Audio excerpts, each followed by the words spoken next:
Muy buenos días, hermanos. Abran sus Biblias, por favor, en Apocalipsis capítulo 11, versículo 12.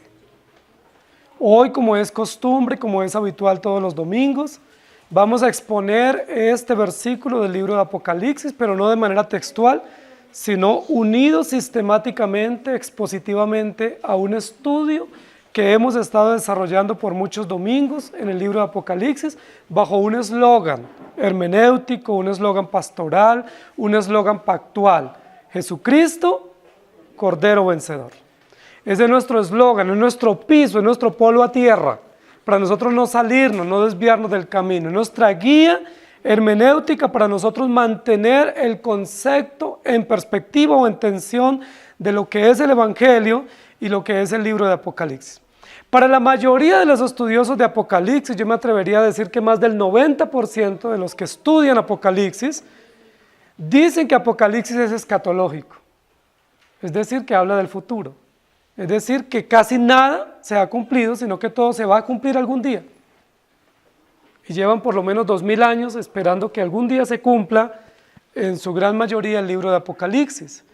Nosotros hemos tenido un estudio histórico, un estudio expositivo, un estudio hermenéutico y un estudio redentivo del libro de Apocalipsis, y desde esa perspectiva de pacto eterno de redención, hemos visto que el libro de Apocalipsis no es escatológico en su gran mayoría. Sí tiene elementos escatológicos, pero son minoritarios en el libro de Apocalipsis. Que el libro de Apocalipsis, lejos de ser escatológico, es el epílogo de la historia de la redención. Es decir, es el cierre, es la conclusión de toda la historia de la redención. Es decir, Apocalipsis resume los 66 libros o 66 libros anteriores. Es la conclusión, es el gran cierre, es la gran consumación de la historia de la redención que se nos viene narrando desde Génesis capítulo 1. En tal sentido, la mayoría de los eventos del libro de Apocalipsis ya han acontecido. Se han desarrollado a lo largo de la historia de la redención, en la antigüedad, pero también en el momento en el cual Juan estaba escribiendo y en el desarrollo posterior de la iglesia.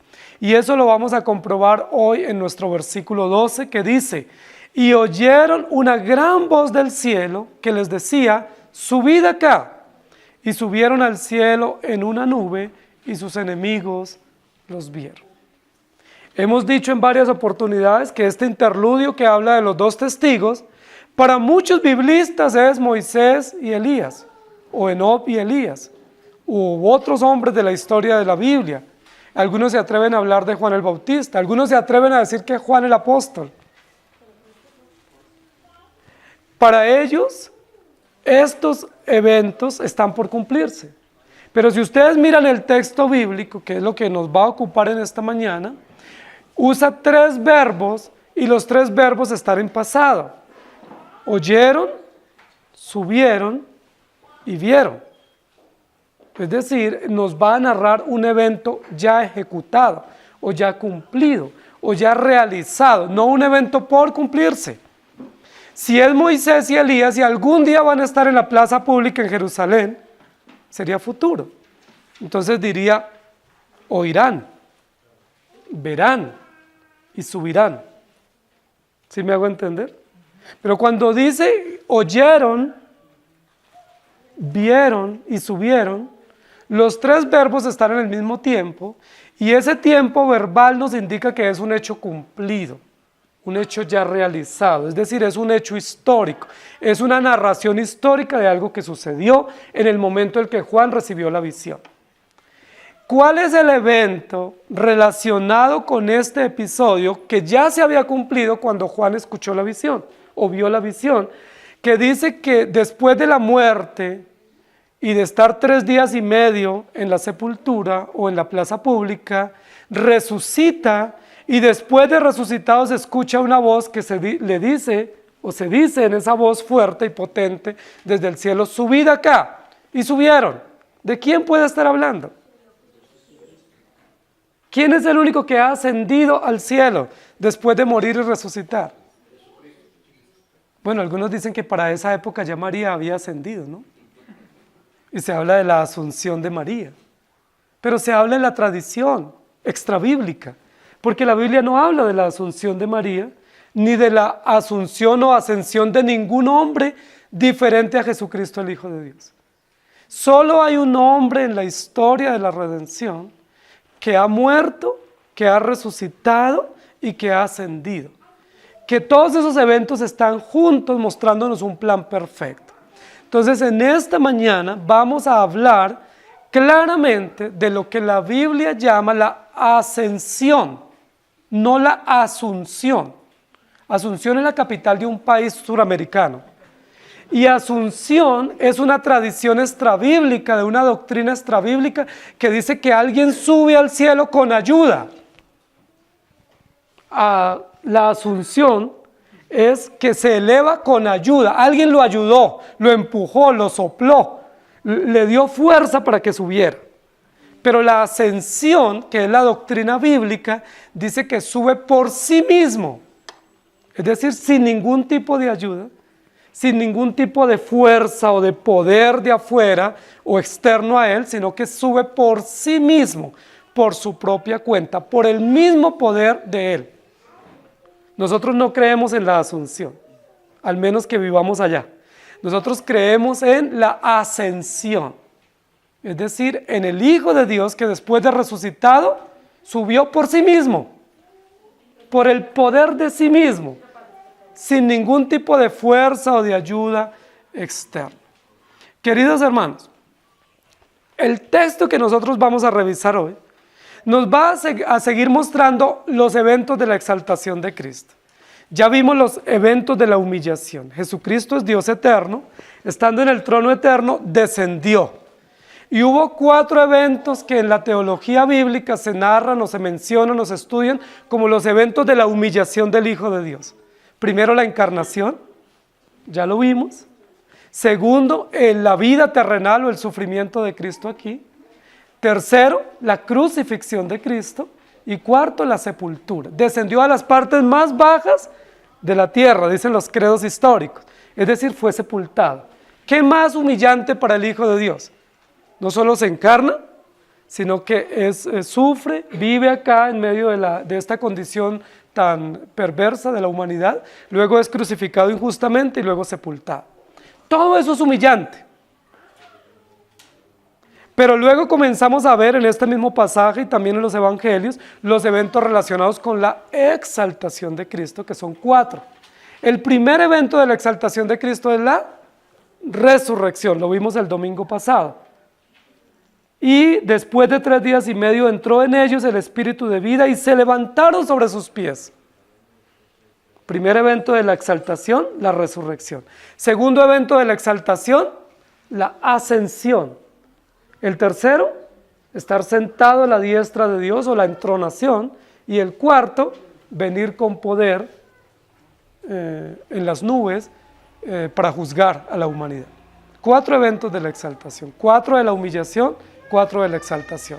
Nosotros estamos aquí en este momento, en el texto bíblico, recordando el segundo evento de la exaltación de Cristo, que es un evento extraordinario, hermoso, sublime, un evento que poco celebra la cristiandad. La cristiandad en su mayoría celebra la Navidad, celebra la crucifixión, recuerda la sepultura y tiene una noción de la resurrección, pero no celebra la ascensión. ¿Por qué? Debiéramos recordar, debiéramos mencionar que Jesucristo resucitó no para quedarse aquí en la tierra, que resucitó para volver a su lugar, a su trono y tener toda potestad y autoridad desde allá y prepararse para volver por su pueblo y para juzgar a los impíos. La ascensión es un evento extraordinario en la historia de la redención. Es un evento que nos muestra la gloria de Cristo, que nos muestra la realización del plan, que nos muestra la culminación exitosa de la tarea de la redención. Nos muestra el éxito en el plan, en el proyecto. Todo se terminó bien y Jesucristo vuelve a su lugar a rendir cuentas, a recibir toda la exaltación y a dar testimonio de que se selló perfectamente el plan histórico de la redención. La exaltación es, o la la exaltación de Cristo después de la ascensión es maravillosa. Leamos algunos versículos. Juan 14, 1 al 3 dice: no se turbe vuestro corazón, creéis en Dios, creed también en mí. En la casa de mi Padre muchas moradas hay. Si así no fuera, yo os lo hubiera dicho. Voy pues a preparar lugar para vosotros. Y si me fuere y os preparare lugar, vendré otra vez y os tomaré a mí mismo, para que donde yo estoy, vosotros también estéis. El versículo que estamos mirando en esta mañana no habla de la ascensión de Enoc. La Biblia, algunos dicen que Enoc ascendió, porque hay un texto en Génesis 5 y en otros textos más adelante donde dice que Enoc fue llevado sin ser muerte, sin ver muerte, o fue traspuesto. Pero una cosa es ser traspuesto y otra cosa es ascender. Es decir, lo que sucedió con Enoc fue que Dios lo quitó del lugar donde él estaba para que él muriera en otro lugar y los que estaban a su alrededor no vieran dónde él murió y dónde fue sepultado. Igual sucedió con Moisés. Moisés, dice la Biblia, que Dios lo sepultó de tal manera que el pueblo nunca supo dónde murió y dónde fue sepultado Moisés. Porque si hubieran visto dónde fue sepultado Moisés, ¿qué hubiera acontecido? El pueblo se hubiera detenido en su marcha a la tierra prometida y se hubieran quedado ahí en el lamento y posiblemente haciendo un culto en la tumba alrededor de Moisés. Y no era la idea era que el pueblo siguiera a la tierra prometida. ¿Sí? La Biblia dice que Elías también fue llevado en un carro de fuego, pero ¿a dónde fue llevado? Dios lo arrebató, pero no dice la Biblia que fue al cielo sin morir. No hay un texto en la Biblia de que una persona vaya al cielo sin morir. Entonces, para muchas personas, este versículo tiene que ver con lo que ellos llaman el arrebatamiento o el rapto secreto.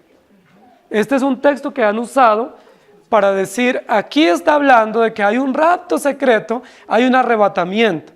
Y más del 90% de la cristiandad cree que hay un arrebatamiento. Es decir, que en algún momento, a la medianoche probablemente, para los que estén dormidos, vendrá Dios y los levantará.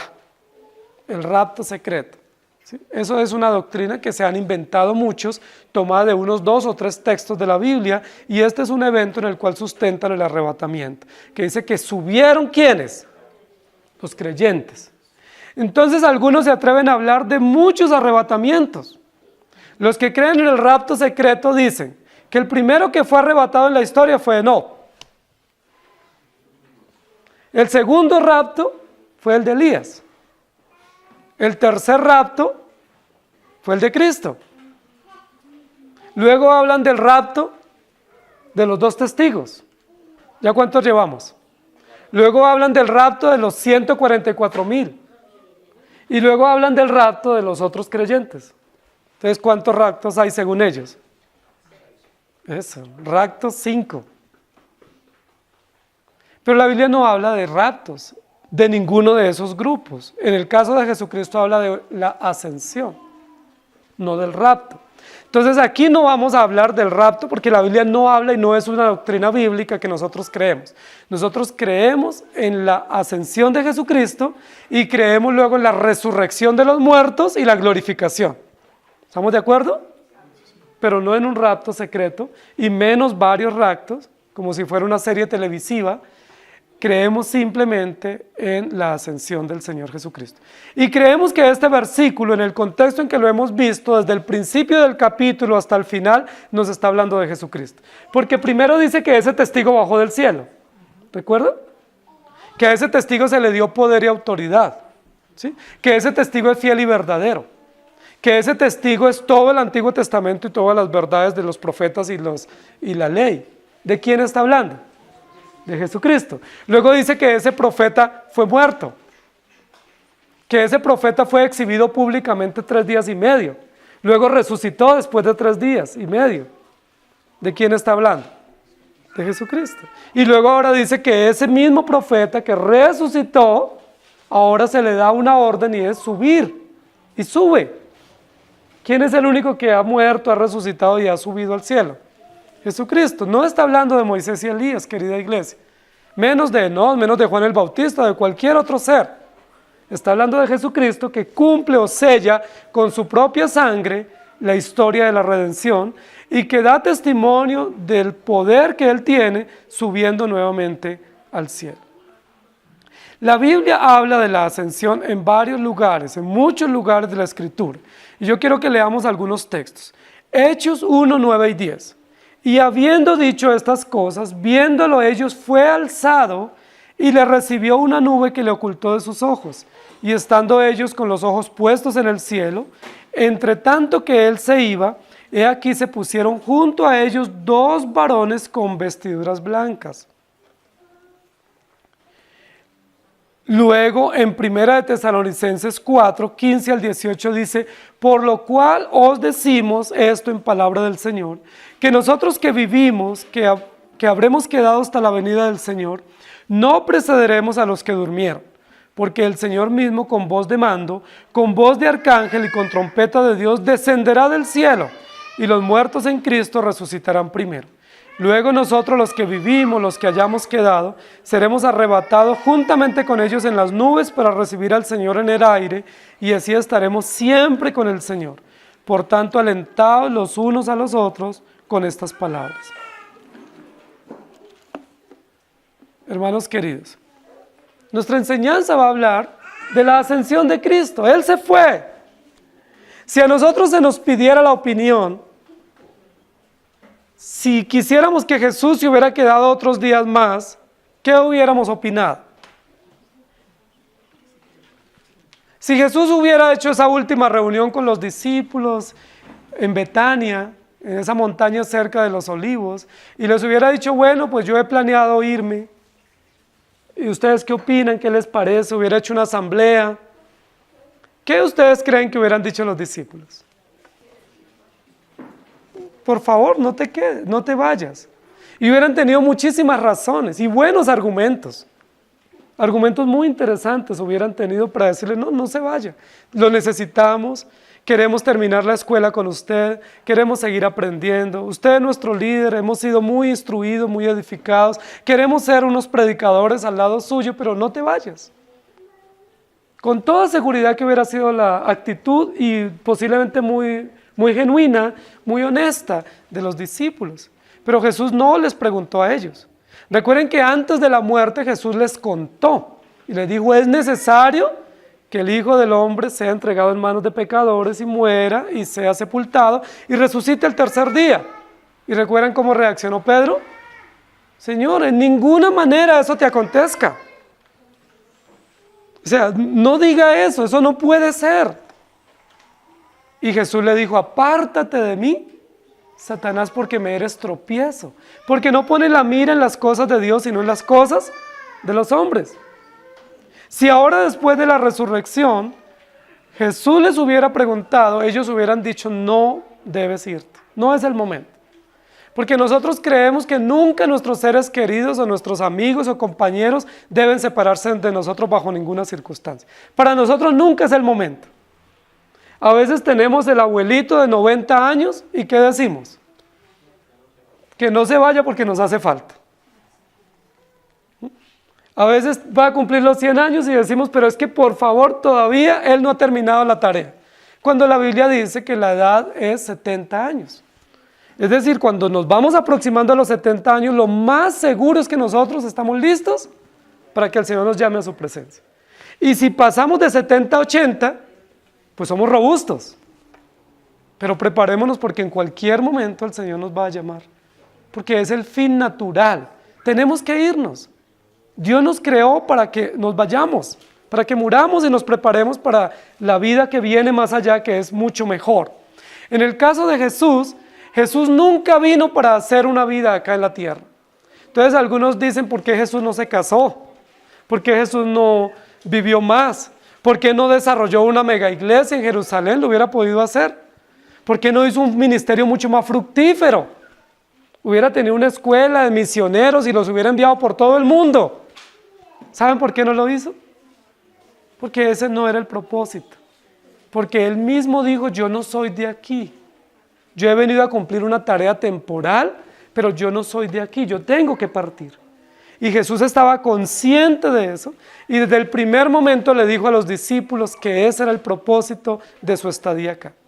Y luego les dijo que Él iba a morir e iba a resucitar, pero no iba a permanecer con ellos.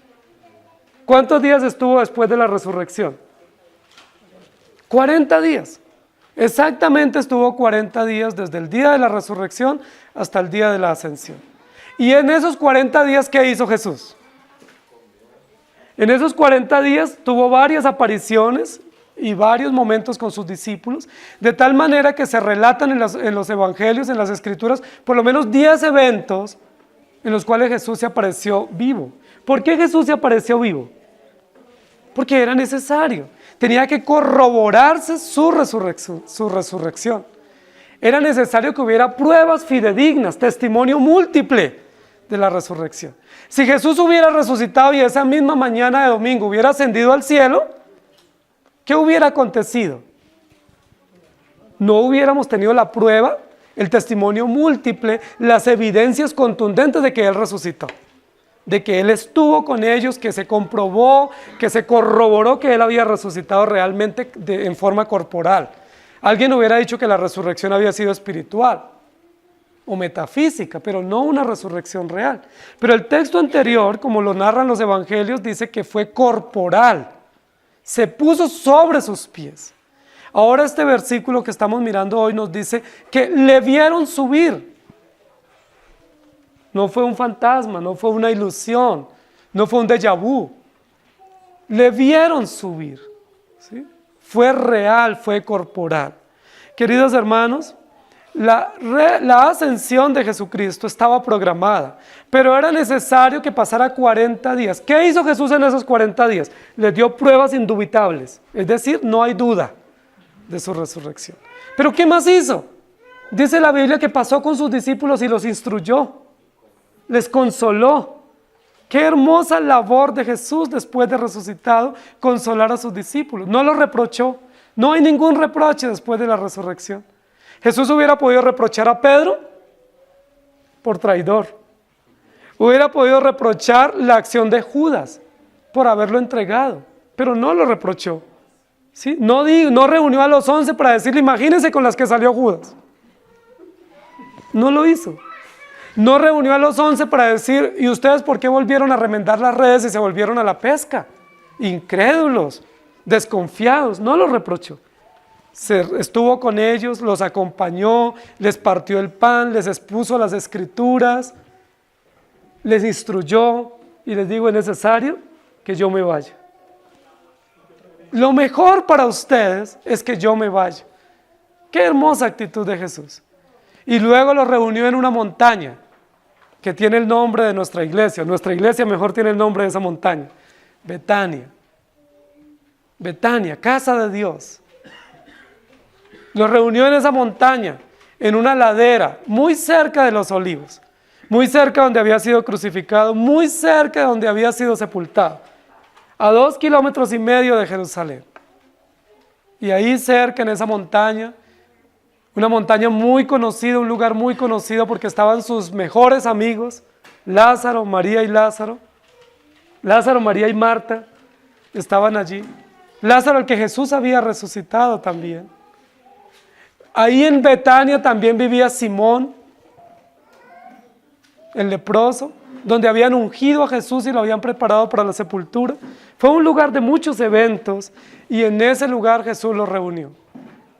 No dice la Biblia con claridad, pero lo más probable es que pasó la mañana con ellos, con sus discípulos.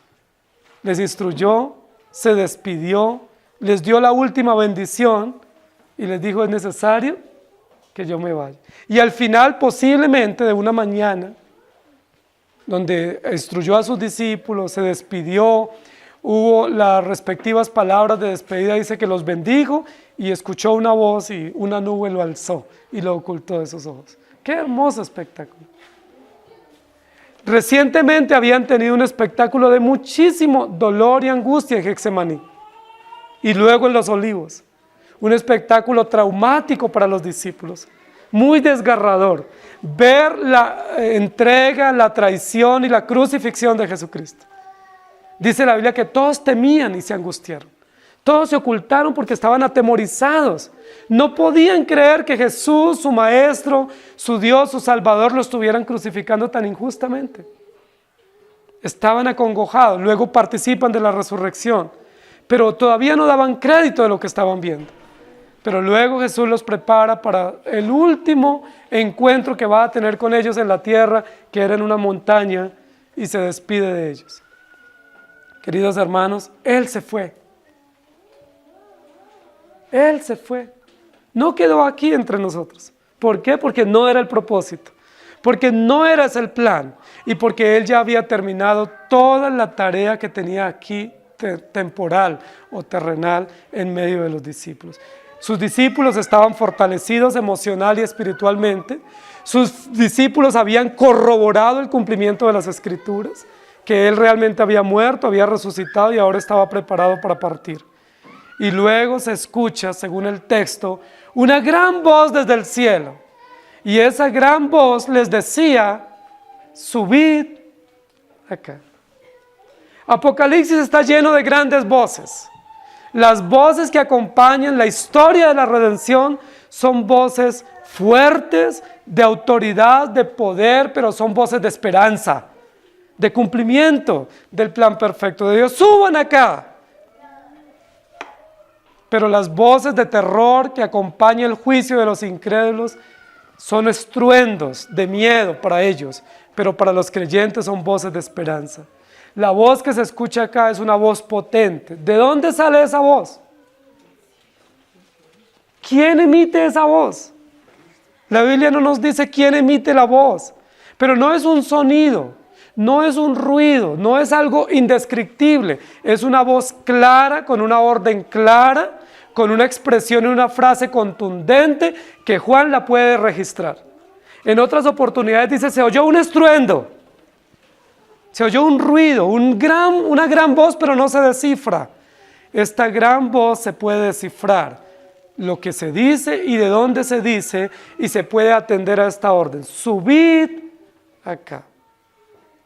La orden es clara, pero lo más importante aquí en esta primera parte es, oyeron esta gran voz. ¿Quiénes escucharon esta voz? ¿Para quién era esta voz? Esta voz era para el testigo fiel y verdadero. ¿Sí? Pero ¿quiénes más escucharon esta orden? Los discípulos, toda esta multitud de discípulos que estaban allí reunidos. Ahora, según la Biblia registra, no solo estaban los discípulos allí, habían muchos curiosos espectadores. Habían muchas otras personas comunes, transeúntes, porque esa era una ruta obligada para ir a esas aldeas vecinas de Jerusalén. Era parte de la periferia de Jerusalén, Betania y Jericó y otras aldeas, otros pueblos que la gente transitaba con frecuencia. Era un camino común. Entonces no solo estaban sus discípulos, habían otras personas. Posiblemente una gran multitud se había reunido en esta montaña, pero los más cercanos, los más íntimos eran los discípulos de Jesús. ¿Quiénes escucharon esta voz? Todos los que estaban allí. Todos los que estaban allí en esa montaña escuchan una fuerte voz que decía, subid acá o suban acá. Yo no sé ustedes qué hubieran hecho si hubieran estado en esa mañana escuchando esa voz, ¿sí? Porque era la última oportunidad, eran los últimos segundos para poder disfrutar de la compañía física de Jesús resucitado. Pero era también el privilegio de saber que Jesucristo había cumplido toda la tarea y volvía al trono eterno, al trono celestial. Presenciar ese momento debió ser lo más extraordinario para los discípulos. Fue tan hermoso, tan sublime que la Biblia dice que ellos regresaron llenos de gozo. Cuando la crucifixión ninguno terminó con gozo. Terminaron aterrorizados. ¿Sí? Cuando la resurrección hubo gozo por algunos, pero temor para otros. Pero en la ascensión dice la Biblia que todos regresaron con gozo y le adoraron, porque pudieron ver a Jesús y pudieron oír esa voz. Esa voz, queridos hermanos, se escuchó cuando Jesús nació. ¿Recuerdan? Hoy ha nacido, o ha nacido hoy, en la ciudad de David, un Salvador. Fue una voz potente que escucharon los pastores y que se escuchó en todas esas aldeas contiguas a Belén. Pero esa misma voz se escuchó cuando Jesús descendió para ser bautizado por Juan. Este es mi Hijo amado, en el cual tengo complacencia. La misma voz del cielo, voz fuerte, voz potente, que atestigua que Jesucristo es, y que no hay duda, y que Él cumplió todas las disposiciones de la historia de la redención.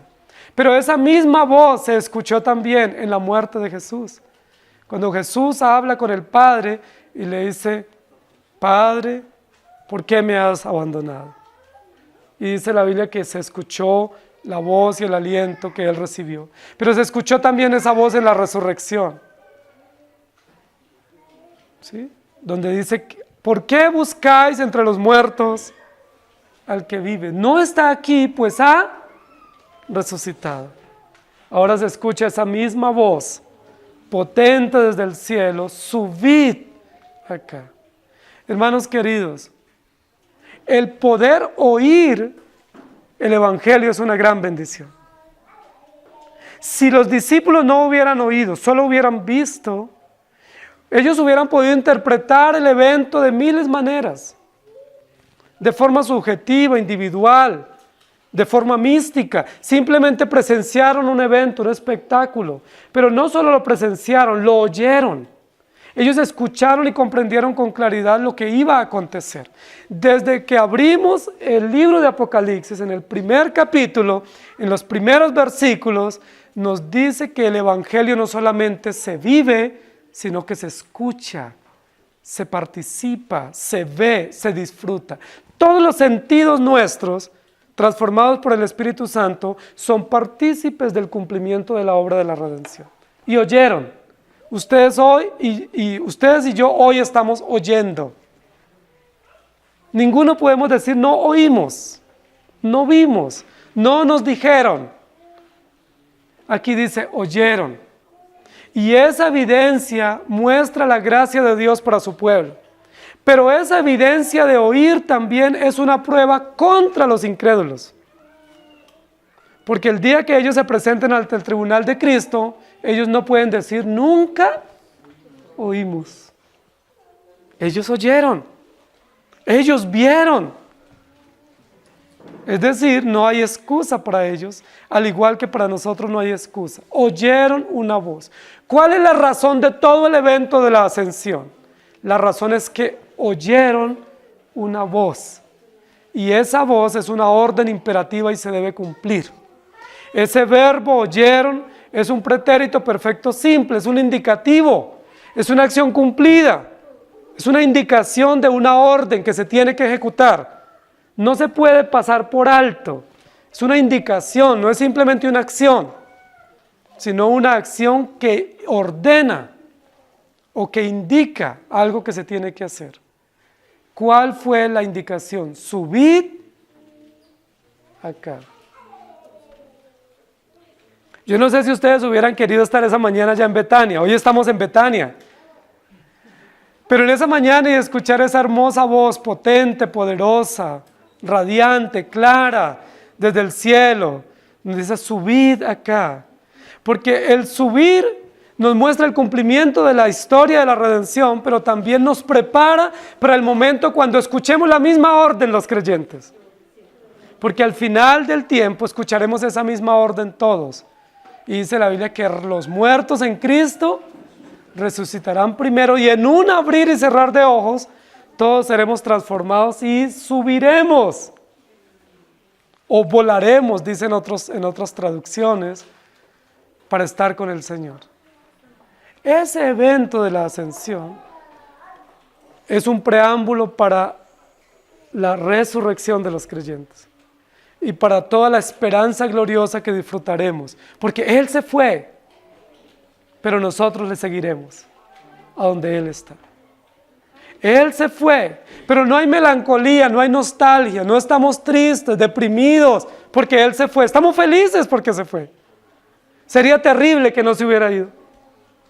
Si no se hubiera ido, Él no sería Dios, no sería el Redentor. Si Él simplemente hubiera resucitado para seguir viviendo, tendría que algún día morir.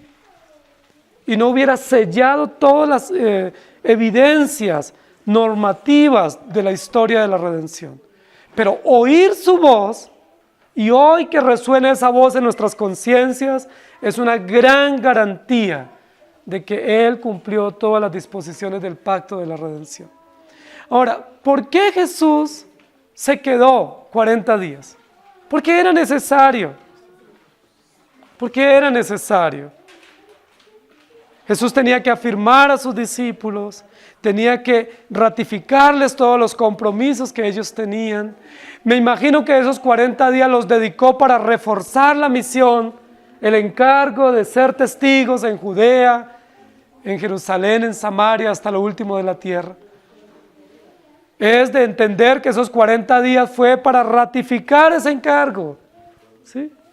Amados discípulos, hijos míos, yo me voy, pero ustedes tienen que seguir. A mí me mataron por ser el testigo fiel y verdadero, pero ustedes me serán testigos y me seguirán en esa labor de martirio, como testigos que proseguirán esta ruta de la traición y de la crueldad en la muerte, pero les espera un final glorioso. Yo me voy, pero no los olvido. Yo me voy, pero no los dejo. Yo me voy a preparar un lugar para vosotros. Y cuando prepare el lugar para ustedes, vendré. Yo mismo los tomaré y los llevaré a donde yo estoy. No los dejaré ni los desampararé. ¿No les parece hermoso? Él se fue, pero no se fue abandonando a sus discípulos. No se fue abandonando a su iglesia. No se fue descuidando a su pueblo. Se fue para preparar un lugar para que ustedes y yo estemos con Él. Por eso los discípulos, dice la Biblia en el relato de Hechos, regresaron llenos de gozo y de valor. Regresaron tan llenos de gozo que 10 días después estaban dispuestos a dar su vida por Jesucristo. 10 días después, en Pentecostés, estaban diciendo a los discípulos, es necesario obedecer a Dios antes que a los hombres. Y si nos matan, que nos maten, porque somos testigos, siguiendo los pasos del gran testigo fiel y verdadero que se llama Jesucristo. Oyeron su voz. No hay duda, Jesucristo subió al cielo, porque esa fue la orden que recibió. Él había recibido la orden de bajar y bajó.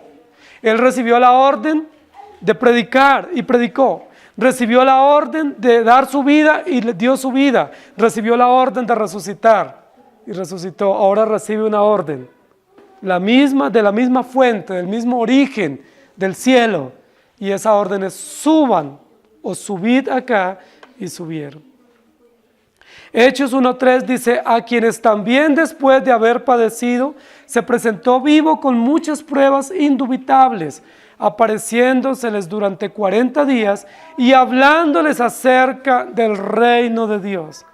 ¿Cuál fue el tema de conversación en esos 40 días? ¿Cuál fue el curso intensivo en esos 40 días?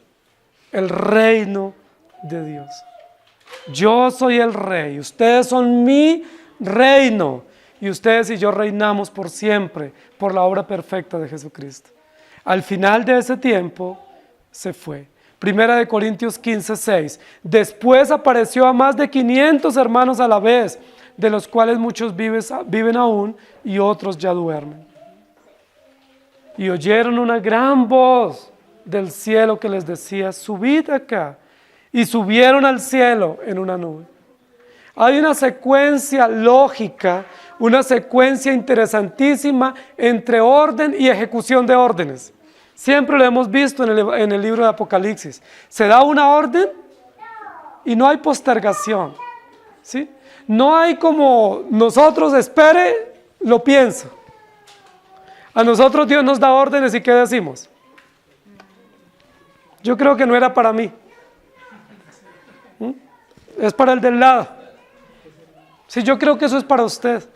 Y si llega a ser para mí, lo pienso poner en práctica después. Déjame que sea viejo, déjame que entierre a mi padre, déjame que pruebe estas yuntas de bueyes, déjame que pase mi luna de miel. Señor, está bien, esa es tu orden, pero esperemos un poco, déjamelo pienso, déjamelo digiero. Y así actuamos nosotros. Y postergamos, y postergamos, y postergamos lo que no se puede postergar. Dios nos da órdenes y nosotros las dilatamos una y otra vez. Y a veces se nos va la vida dilatando las órdenes de Dios. Y a veces nos llega el momento de partir y cuando llega ese momento, ¿qué decimos? No alcancé a hacer lo que Dios me dejó. Me falta todavía cumplir mi tarea. Por eso llegamos a los 90 años y quisiéramos no irnos, porque no estamos preparados, no hemos cumplido las órdenes. Pero en el caso de Jesucristo, las órdenes se dan y se ejecutan inmediatamente. ¿Ustedes qué piensan? Que esta orden se haya emitido desde el cielo con este poder y autoridad y que el texto dijera, y Jesús dijo, sí Señor, voy a pensarlo. O estoy viendo, o voy a considerarlo. O Señor, ¿por qué no después de Pentecostés? Me gustaría celebrar Pentecostés con mis amados discípulos y despedirme en esa gran fiesta. No, la Biblia dice, y se dio una orden, y acto seguido, subieron. La orden se emite, inmediatamente hay cumplimiento. Y eso es extraordinario. Ese es el diseño de Dios. Eso nos muestra la soberanía de Dios y el cumplimiento perfecto de sus planes. No hay postergación. No hay margen de error, no hay tregua. Suban acá. ¿Y qué hizo Jesús? Inmediatamente una nube lo comenzó a alzar o a ocultar y se elevó a la vista de ellos. ¿No es eso extraordinario? ¿Qué tal que nosotros hubiéramos escuchado en ese momento, si estuviésemos ahí, la orden, subid acá, y que Jesús no hubiera subido? Y nosotros esperando que subiera, y que Él no subiera, y que se hubiera anochecido, y no, y nos hubiéramos tenido que ir para la casa, y Él no hubiera subido. ¿Qué hubiéramos pensado? Que no era falso, no era verdadero el mensaje, que ese testigo fiel y verdadero era desobediente, era renuente a obedecer, que Él postergó y dilató, y que esa orden no era una imposición o una orden imperante para Él. Y nosotros hubiéramos dicho, pues si Jesús lo hizo, yo también puedo desobedecer, yo también puedo postergar porque Jesús lo hizo. Pero la Biblia dice que hubo una orden, inmediatamente subieron. Recuerden que está usando un verbo en tercera persona del plural. Ellos o ustedes subieron, porque está hablando de los dos testigos, que es la metáfora desde el principio del capítulo. No fue que varios subieron. Entonces algunos dicen, no, es que varios subieron. No, solo subió Jesucristo. Pero recuerden que desde el principio del capítulo, como es un lenguaje figurado, está diciendo que el que sube son los testigos, representado por Moisés o la ley y los profetas, y representado por los 2 olivos y los 2 candeleros. Entonces conserva la lógica del texto. Y por eso en la lógica gramatical habla de un plural, tercera persona. Subieron, pero solo subió uno.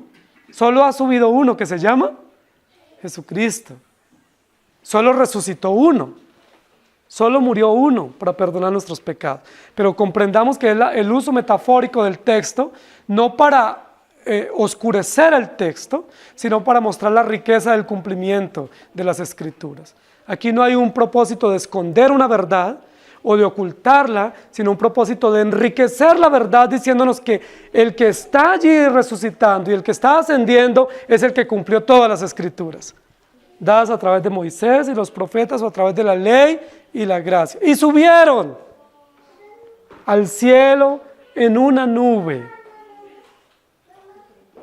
Imaginémonos ese espectáculo tan extraordinario. No es un espectáculo terrorífico, no es un evento de ciencia ficción, no es un evento de terror como el evento que sale del abismo cuando se abre el pozo del abismo y sale un humo contaminante que es tóxico, que paraliza, que tapa la visión, y luego ese monóxido se convierte en langostas que devoran y matan con un ruido estrondoso. No es ese el evento. El evento del capítulo 11 es extraordinariamente sublime.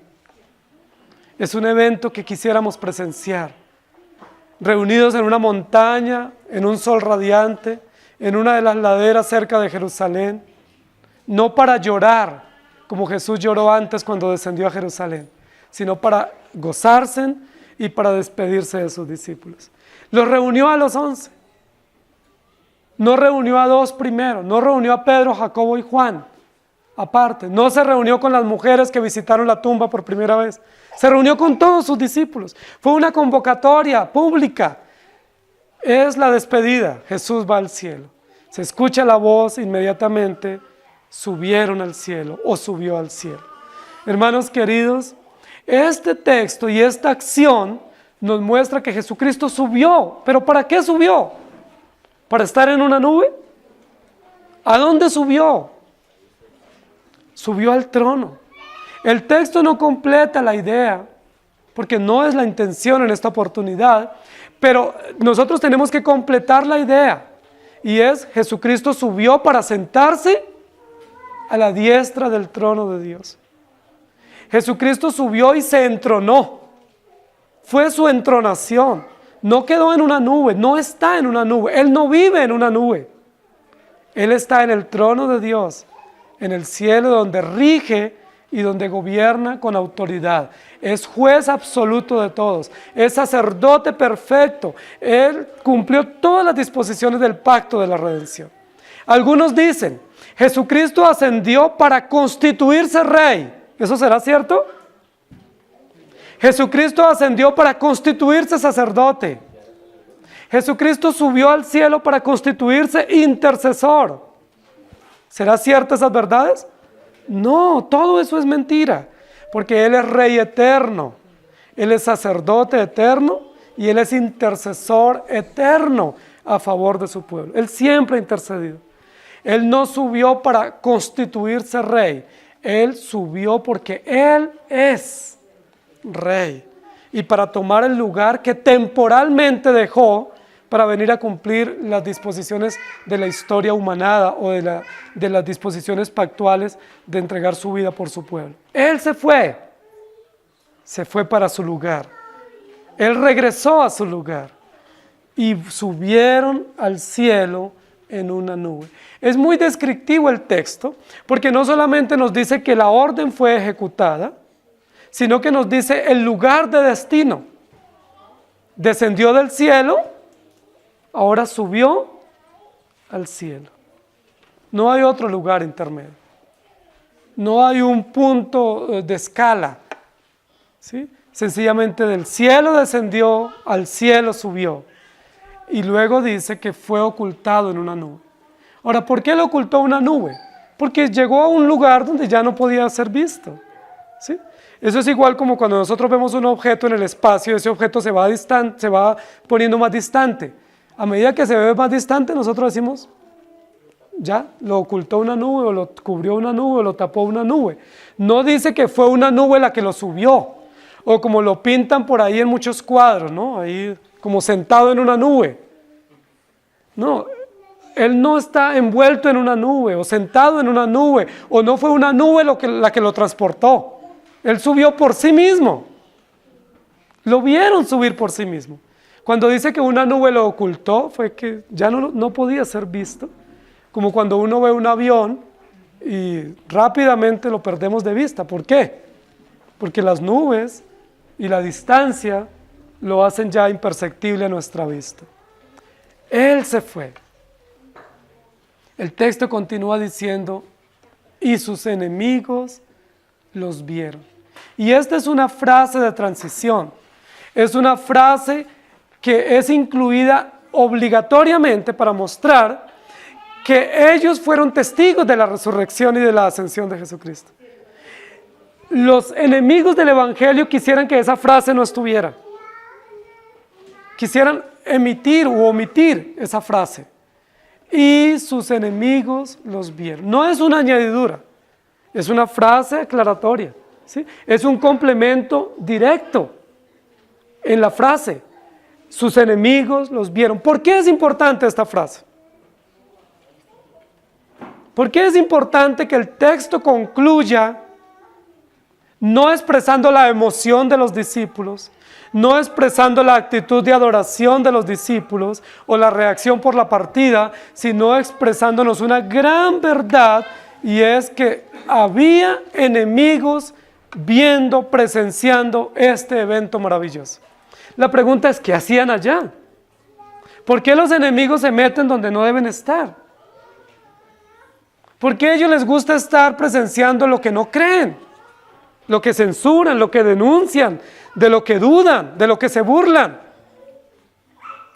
Porque eso mismo es una prueba contra ellos de que escucharon y vieron. Y si ellos escucharon y vieron, son responsables. Los enemigos de Jesús escucharon y vieron la resurrección, la encarnación de Jesús. Los enemigos de Jesús escucharon y vieron la crucifixión. Los enemigos de Jesús se dieron cuenta que Jesús resucitó y se inventaron una mentira y pagaron por esa mentira. Ahora los enemigos de Jesús y del Evangelio y de la iglesia van a presenciar el último evento de Jesús aquí en la tierra, la ascensión.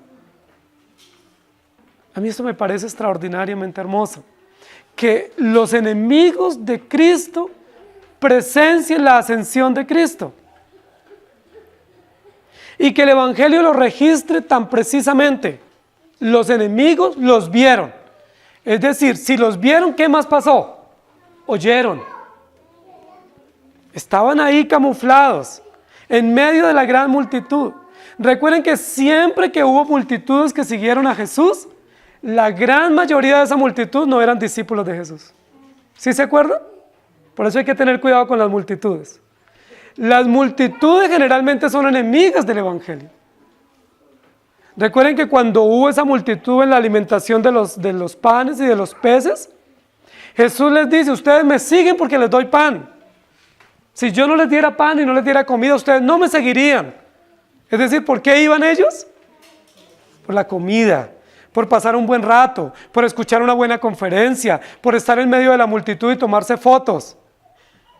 Ellos iban simplemente porque iba para allá la gente, pero no entendían, ni creían, ni estaban dispuestos a dar la vida.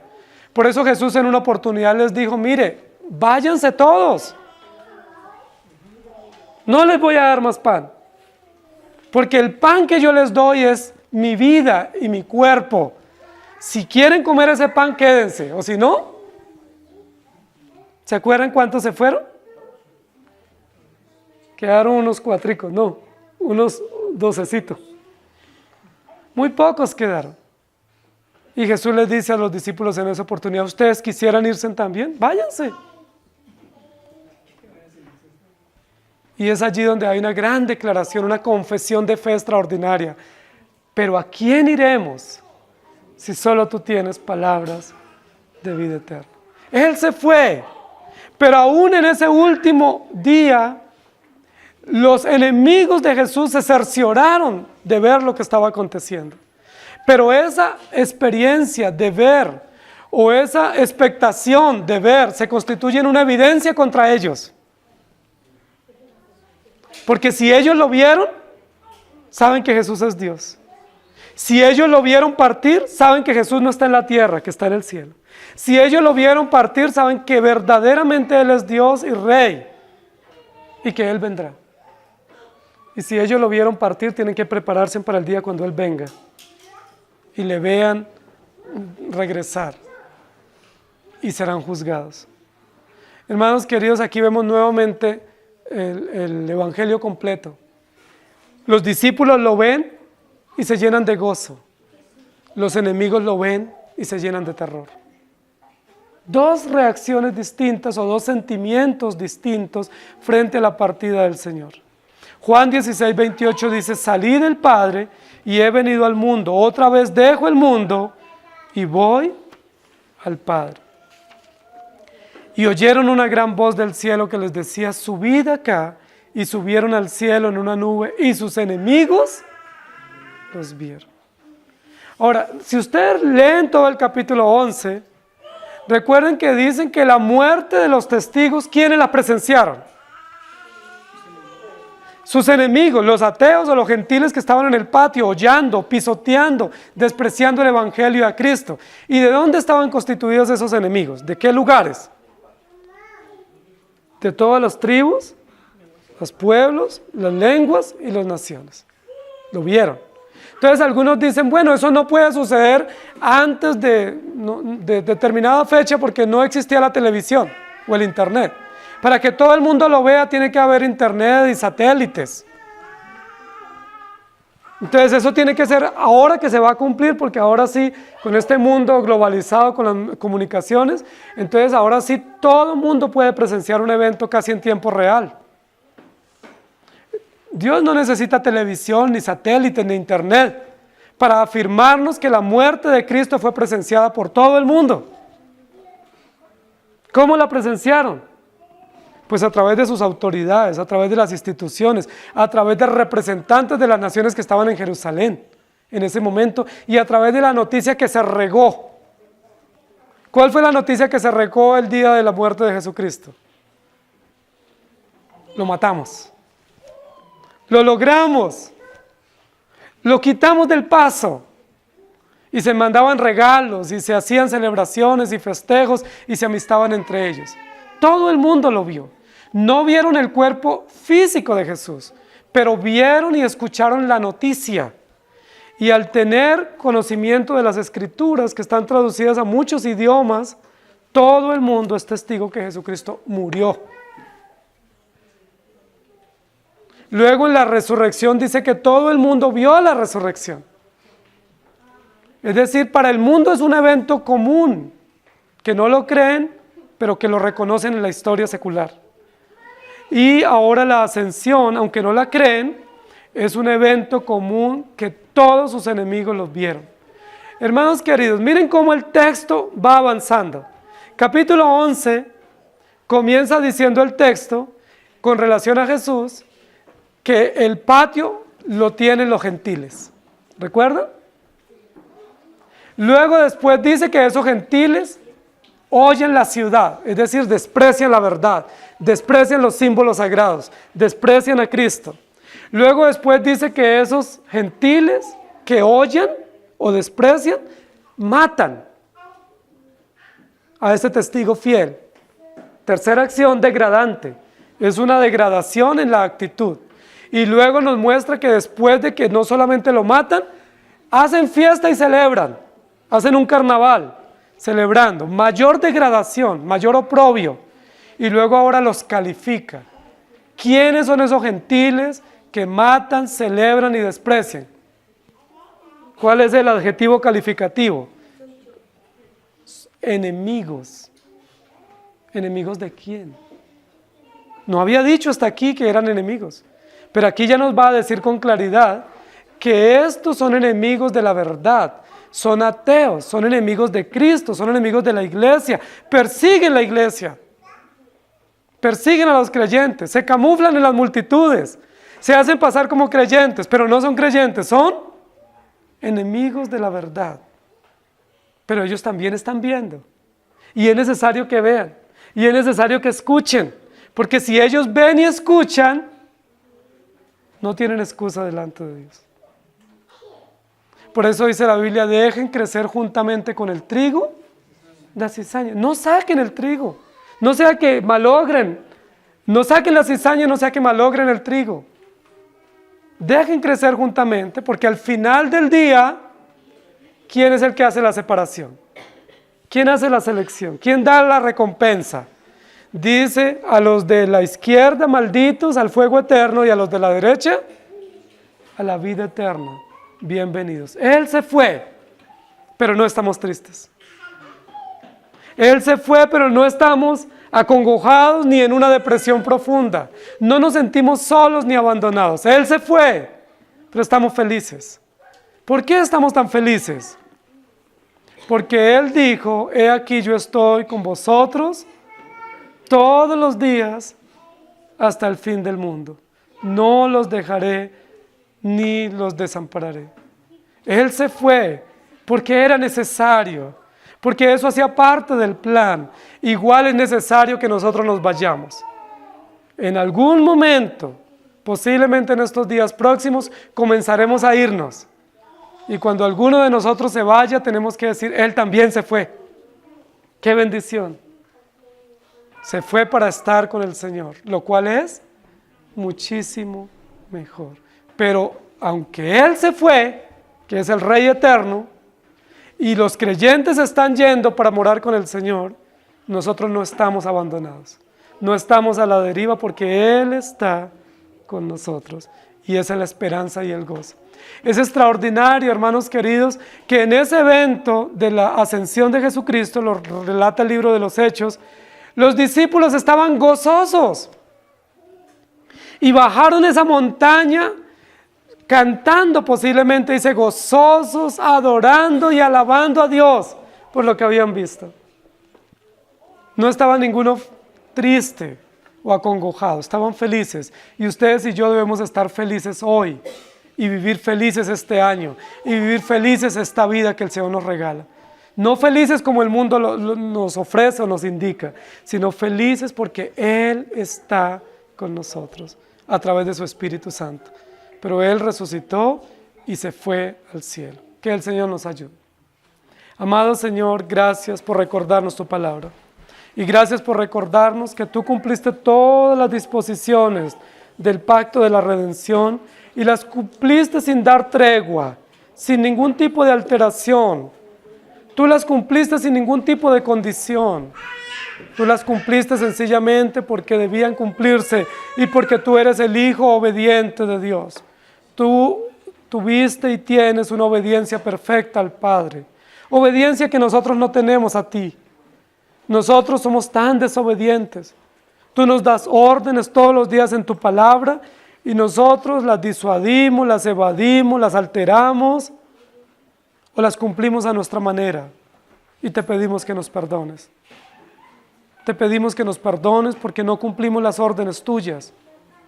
Y cada vez tenemos justificaciones muy racionales y muy loables entre nosotros, pero muy perversas ante ti. Perdónanos porque nosotros somos desobedientes y somos rebeldes. Es muy probable que en este nuevo año ya teníamos buenos propósitos y nos comprometimos contigo y ya no los hemos cumplido en los primeros días. Y así seguirá nuestra vida. Pero la esperanza nuestra no es la obediencia que tengamos a ti. La esperanza y la seguridad nuestra es que tú te fuiste a preparar lugar para nosotros y vendrás por tu pueblo. La esperanza y el gozo nuestro es que tú estás entre nosotros a través de tu palabra y tu espíritu. Aunque haya enemigos en medio de la iglesia, aunque hayan gobiernos hostiles, leyes hostiles, sistemas perversos, tú estás con nosotros todos los días hasta el fin del mundo. No estamos huérfanos. Tenemos un Padre eterno, tenemos un Dios eterno, tenemos un abogado perfecto que defiende a tu pueblo en cualquier situación.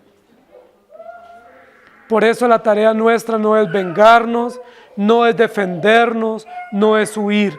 La tarea nuestra es ser testigos en Jerusalén, en Judea y hasta lo último de la tierra. Id y predicad el Evangelio, haced discípulos en todas las naciones. Es el encargo para este año, es el encargo inaplazable para cada uno de nosotros, con la confianza puesta en ti, porque tú estás con nosotros. Te fuiste, pero enviaste un consolador que permanece con tu pueblo. Qué gozo, qué gratitud tenemos para afrontar los desafíos de este año, de esta semana. Qué gozo y gratitud tenemos para afrontar las pérdidas que tendremos en este año, para afrontar las tentaciones, las adversidades, las escaseces, las enfermedades que con toda seguridad vendrán en este año. Tenemos tanta esperanza en ti. Tú estás con nosotros y tú nos das confort, fuerza y valor para seguir adelante. Gracias por darnos tu palabra. Gracias por ir al cielo y porque esa voz retumbe hoy en nuestras conciencias, en nuestros oídos, diciéndonos que tú subiste, pero subiste para sentarte a la diestra del Padre y para regresar por tu pueblo. Te estamos esperando, Señor. Ven, Señor Jesús, por tu pueblo, porque tu pueblo te espera. ¿Hasta cuándo? Hasta que tú vengas por nosotros. Amén. Que el Señor les ayude, hermanos.